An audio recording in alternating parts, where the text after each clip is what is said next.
ఈ వీడియోలో మనం ప్రోడక్ట్ రూల్ గురించి తెలుసుకోబోతున్నాం. సో ఫర్ ఎగ్జాంపుల్ మీ దగ్గర 2 ప్యాంట్స్ 4 షర్ట్స్ ఉంటే టోటల్ ఎనీ డిఫరెంట్ వేస్లో ఈ 2 ప్యాంట్స్ 4 షర్ట్స్ని వేసుకోవచ్చు. సో ఫస్ట్ ప్యాంట్ తీసుకుందాం. సో ఈ ప్యాంట్ మీద 4 షర్ట్స్ మార్చొచ్చు.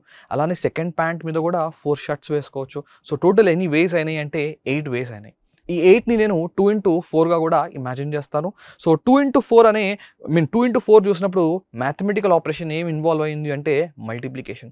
సో ఇదే విధంగా మీ దగ్గర 2 ఎక్స్పెరిమెంట్స్ ఉన్నాయి. సో ఫస్ట్ ఎక్స్పెరిమెంట్కి m పాసిబుల్ అవుట్కమ్స్ ఉన్నాయి, సెకండ్ ఎక్స్పెరిమెంట్కి n పాసిబుల్ అవుట్కమ్స్ ఉంటే ఈ 2 ఎక్స్పెరిమెంట్స్కి సంబంధించిన టోటల్ ఎన్ని పాసిబుల్ అవుట్కమ్స్ ఉన్నాయి అంటే m into n possible outcomes ఉన్నాయి అని అంటాము. సో దీన్ని ప్రోడక్ట్ రూల్ అంటాము. ఒకసారి ఈ డెఫినేషన్ చూడండి.